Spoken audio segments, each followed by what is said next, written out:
As for the most famous of the legendary historical lost cities, it is the city of Copper, the largest of the lost city. This city is located in Morocco. The strange thing about the story of this city is that it was built by the jinn. What is the story of the legendary city of Copper? Our master Solomon, peace be upon him, was the only one among all the prophets who God subjected to him, the jinn and mankind, to serve him, and subjected to him everything: the wind, the birds, the trees, the ants. They carried out everything he commanded them to do. He subjected to them the rebellious devils who would dive into the depths of the oceans and seas to extract treasures, pearls, and jewels. The great jinn would perform tasks that were difficult for humans to do, such as building tall palaces and huge monuments. But what does it have to do with our master Solomon? By the jinn and the legendary city of Copper. The city of Copper was built entirely of copper. It is said that it was built by the jinn by order of our master Solomon, peace be upon him, in a place near the Sea of Darkness. This city is the same as the city of the Andes Desert in Morocco. Currently, this city is the city of Tetuan. The strange paradox for those who do not know the city of Tetuan is my city. This is the city in which I live now. We do not expect more than that. It is said that it is located between the Rif Mountains and the heights of Mount Darsa. The Mount Darsa region is the place where I was born. I was actually born in the Mount Darsa region in the city of Satwa. It is strange that I was born near a legendary city, is only a few meters away from me, and I do not know this city is characterized by a mixture of Arab, Andalusian, and French cultures. The city of Copper is located in western Morocco on the Mediterranean coast and is a few meters away from the Strait of Gibraltar. The search for this legendary city began for the first time when news of it reached Abd King Ibn Marwan, the fifth Umayyad Caliph and the second founder of the state, the Umayyads from 685 to 705 AD. There was a caliph working in Morocco called Musa bin Nusayr, who said to him in a letter, "I have received news of the city of Copper that the jinn built for Solomon, peace be upon him. Go to it and write to me about the wonders you see and hasten to answer quickly, God willing." Immediately after the caliph's letter reached him, Musa bin Nusayr went out with many men with provisions for months. They took a barren, rough road that no human had ever taken before until they reached a wide area full of springs, trees, and palm trees. There were many animals and birds in it, some of which they had never seen before. At night, a strange gleam appeared to them in the sky. It was a suspicious sight. Moses and his men stood up to investigate the source of this light. While they were walking, a large picture appeared to them. It did not seem to be made by human hands. They were shocked by the scene. It seemed to them that it was really a picture of the city of Copper that they were searching for.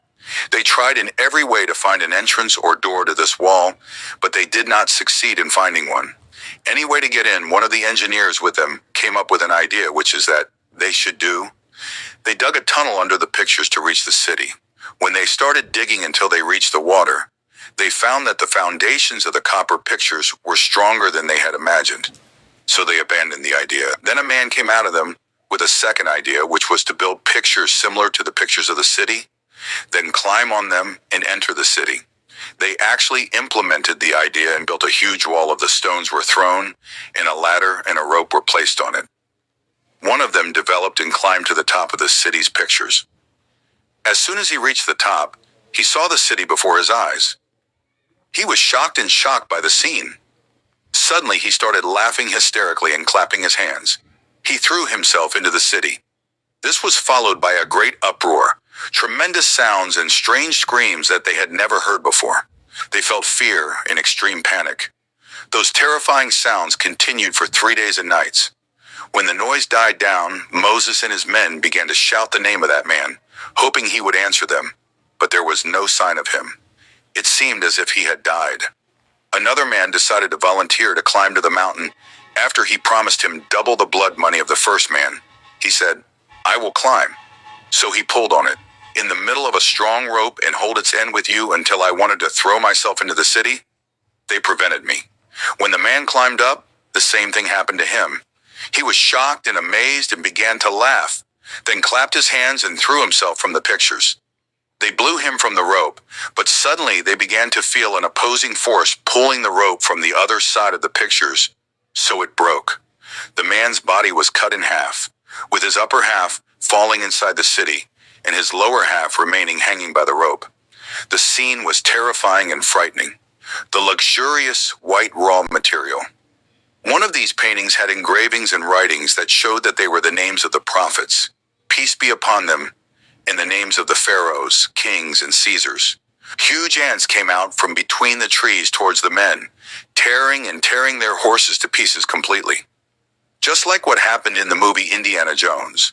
While that huge legendary ant was approaching the rest of the men, suddenly and without warning, it stopped in front of the copper image that they had found, and they returned. It was clear that this image had a mysterious power that made the ants return. Moses and his men continued to walk away until they reached a land they had never seen before, in which there was a large lake, fruitful and green trees, and flowers of every color and kind. The lake attracted the prince's attention, so he ordered the divers with him to go down into the lake to see what was at its bottom. Indeed, they found a type of copper pottery with lead covers on it and a hole in it. They opened one of them. Those vessels and a knight of fire came out of them, holding a fiery spear in his hand and riding a horse of fire. Suddenly he flew into the air, calling out, "O prophet of God, I will not return." They were amazed at the scene. So they opened other vessels, and the same thing happened.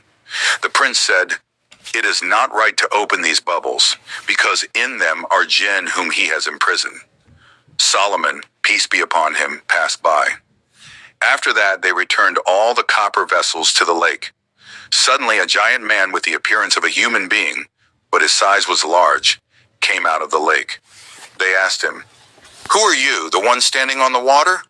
He answered, "I am one of the jinn whom Solomon imprisoned in this lake. I only came out when I heard your voices, because I thought he was the owner."